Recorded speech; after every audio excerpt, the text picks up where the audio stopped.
Hi friends, welcome back to our channel. ఈ వీడియోలో perfect కొలతలతో సజ్జ బూరెలు అయితే ఏ విధంగా తయారు చేసుకోవాలో చూడబోతున్నామండి. సజ్జల్లో హై ఫైబర్ ఉంటుంది. చాలా హెల్దీ రెసిపీ, తప్పకుండా ట్రై చేయండి.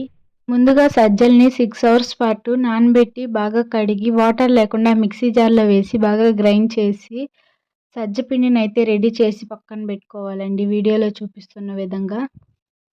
ఇప్పుడు గ్యాస్ స్టవ్ వెలిగించి ప్యాన్ పెట్టి అందులో 2 టేబుల్ స్పూన్ వాటర్ యాడ్ చేసుకోవాలండి. అలాగే తురుముకున్న 1 కప్పు బెల్లం యాడ్ చేసుకుని బాగా కలుపుకోవాలి.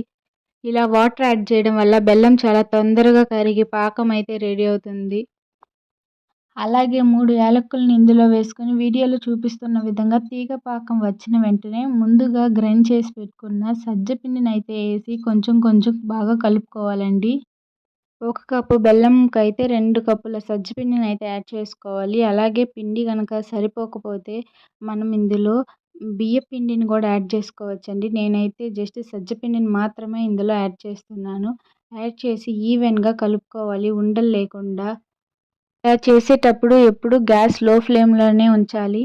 ఈవెన్గా కలుపుకున్న తర్వాత ఫైనల్గా మనకి వీడియోలో చూపిస్తున్న విధంగా రెడీ అవుతుంది. గ్యాస్ ఆపేసి ఒక 5 మినిట్స్ బాగా చల్లారిన వెంటనే దీనిలో నుండి చిన్న చిన్న బాల్స్ తీసుకొని వీడియోలో చూపిస్తున్న విధంగా పాలిథిన్ పేపర్ మీద పెట్టి ఆయిల్ అందులో అప్లై చేసి ఈవెన్గా ప్రెస్ చేసుకోవాలి. ఈ బూరెలు దళసరిగా కాకుండా మందంగా కాకుండా వీడియోలో చూపిస్తున్న విధంగా మీడియం సైజులో ఉండాలి.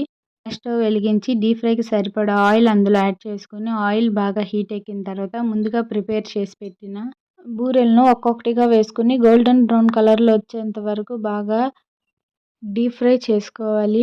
అలాగే ఈ బూరెలు విరగకుండా ఉండాలంటే పిండి పలుసుగా కలుపుకోవాలి. ఇలా గోల్డెన్ బ్రౌన్ కలర్లో రెడీ అయిన బూరెలను తీసుకొని సర్వ్ చేసుకుంటే మనకు కావాల్సిన సజ్జ బూరెలు అయితే రెడీ అయిపోతాయండి. వీడియో కనుక నచ్చినట్లయితే లైక్ చేయండి. ఫస్ట్ టైం కనుక మన ఛానల్ని చూస్తుంటే సబ్స్క్రైబ్ చేయండి. పక్కనే ఉన్న బెల్ ఐకాన్ని క్లిక్ చేయండి. Thank you for watching.